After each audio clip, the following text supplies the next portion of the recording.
is he really a Marxist, like Steve Malzberg suggests? Let's ask a socialist. Billy Wharton is on the phone. He's with the Socialist Party of the United States of America, the website socialistparty-usa.org. He is the co-chair of the party. And welcome to the program, Billy. How are you? Hi, thanks, Tom. Doing great here. Thank you for being with us. Your thoughts on the conservative talking point that Barack Obama is a socialist? Well, I think by any rational measure, Barack Obama is not a socialist. Because? There's no evidence at all. If we look, for example, at how he's treating BP, the oil spill in the Gulf, no socialist would allow BP to continue to pollute the Gulf, to continue to evade EPA regulations, and to continue to foot drag on a variety of issues. A socialist president would have intervened and made BP into a public company. Yeah. So that's just the latest. You mean a corporate by public? Because they call themselves a public company because their stock is publicly traded. You mean owned by the federal government, public company? Yeah, I'm talking about public ownership. You mean nationalization?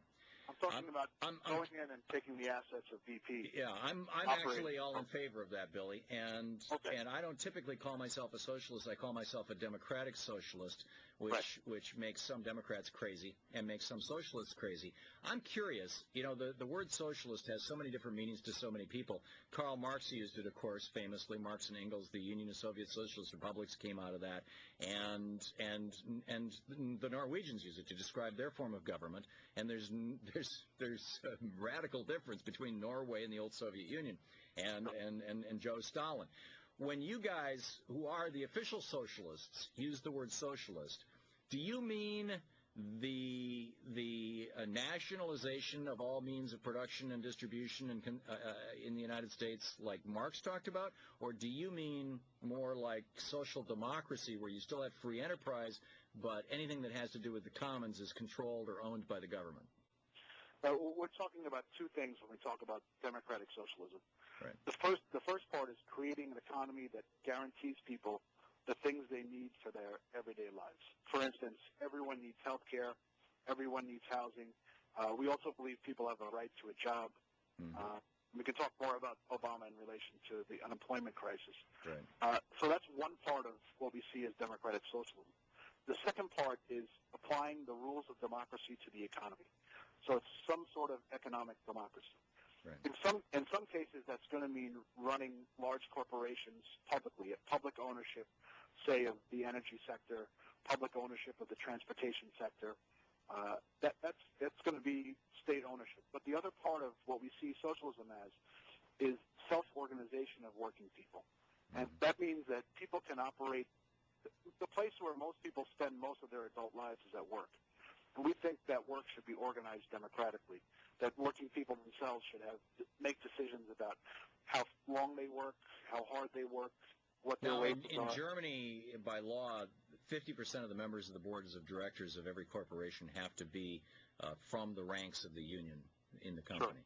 Sure. Is that what you're talking about, or are you talking about cooperatives like Mondragon, where the workers own the company? Yeah, I'm talking more something closer to the Mondragon, but more specifically to the American context. I'm talking about a company like the Alvarado Street Bakery, right, which is worker-owned and worker-run. Right. And we have an interview with them in our upcoming edition of our newspaper. Mm-hmm. And at Alvarado Street, workers make decisions on everyday decisions, plus decisions about where the company is going longer term. Yeah, well, that's also true of Mondragon. I mean, I was in Spain last year, and we spent a couple of days there in Mondragon and interviewed a whole bunch of the people, from some of the workers to some of the management, who their top management makes 3 times as much as their lowest paid janitor, which is pretty startling. So you're looking at alternative forms of business organization that are not government-owned and run. So you're not using the word socialism the way that Karl Marx, who arguably coined it, meant, but more in the way that the progressives of Northern Europe mean it. Do I have that right?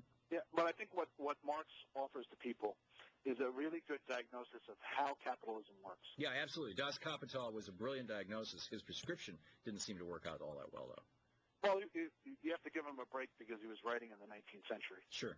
And I think we live in a much more complex society than he lived in. Yeah. So one more point about the cooperatives. We're also talking about, for example, we want to put people that are unemployed back to work.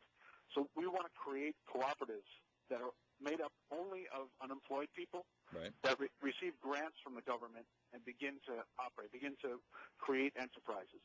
And we think that's one really efficient way to deal with the unemployment question. Yeah, I mean, this is happening down in Argentina, where people are taking over factories that have been abandoned by companies because they weren't profitable. The companies wanted to offshore the jobs to China. The workers said, no, you don't. We're taking this company over, and they're running it themselves.